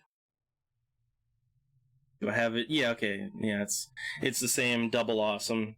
8065 is the little number that it adds to the end. But, yeah, I'm not on it right now, though. But I am in Fantasy Grounds, obviously. So, okay. That's all set up. Yeah, I just kind of, it's one of those things where everybody's like, yeah, download it, you gotta use it, and then they just never did anything with it, and I'm like, I'm just sitting there and I'm like, well, I've got Discord, I don't know what to do with it. So I figure this would probably be the best use of it, you know? This would probably be the best way to use it. I don't know if it's going to be acceptable, like, I don't know if maybe there's going to be some hidden things I have to deal with. But we'll see. And if not, we'll try another program. But Discord for now, when it comes to the voice. So anyhow, I've talked about pretty much everything. Man, how long have I been at this? Let me just take a look at my OBS right here. God damn. I've been talking about tabletop for almost 2.5 hours. But, so yeah, I think, is there anything else that anyone has some questions about? I mean, now is the time. Like, I think I've gone over all the important rules. I've given out rule books. Like, everything is, I've talked about mostly everything, but look, I might be forgetting something, or there might be something that maybe you've got questions about. Again, now's the time. Okay, well, let me know. Let me know what you decide. I'm always happy to have more players, okay? And, yeah. So, final closing questions. Anybody have questions? If not, then I think I'm done here, and I might, I think I might play a game. I might close the stream down for a little while, and then come back and just play a regular video game, because I think that's what people want to see. We'll see. I might not. But yeah, my closing thoughts for Fantasy Grounds, World of Darkness, the tabletop. Closing statement, okay? So my closing statement is that if you are at all interested in immersive role-playing games, as in, if you're the type of person who, I don't know, like you play like more kind of immersive RPGs, and you really get into playing your character, or like you really like kind of building a character and really doing with it what you want to do with it, and you like getting into the game and really like going above and beyond just playing a game. If that's how you play video games, and and you have a creative mind, and you like a good story, then and you've never played tabletop, like you've never really given it a shot, or you think maybe it might be a little bit weird or not fun, give it a try. Okay, give it one try. It might be for you, it might not be. But World of Darkness is a very accessible game. Okay? It's very accessible. Its rules are relatively straightforward, and with me, you are in good hands. Okay? I know the rules. I have run the game before. I have a pretty interesting setting, and I like to tell a good story. So you're in good hands with me at the wheel. And if you think you might be interested at all, give it a shot. It's 100% free, because I have an ultimate license for Fantasy Grounds. So anybody can join my game for free. You can voice chat, you can text chat, you can do whatever you want. It's all good with me. I'm going to make a stream out of it either way, and we'll just see what happens. But I really want to get this off the ground.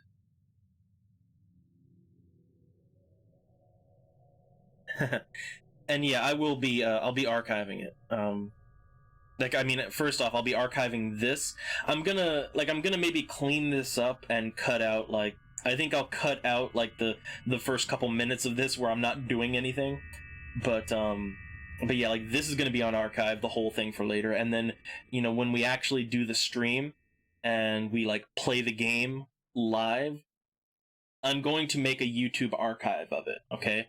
Like, I'm going to try to clean it up a little bit and archive all the games that we do on YouTube, okay? Which, I guess, disclaimer, I hope you're okay with that. I hope you're okay with, with role-playing live on air. If you're not, then, if you're not okay with that, then, honestly, I'm fine with doing it offline.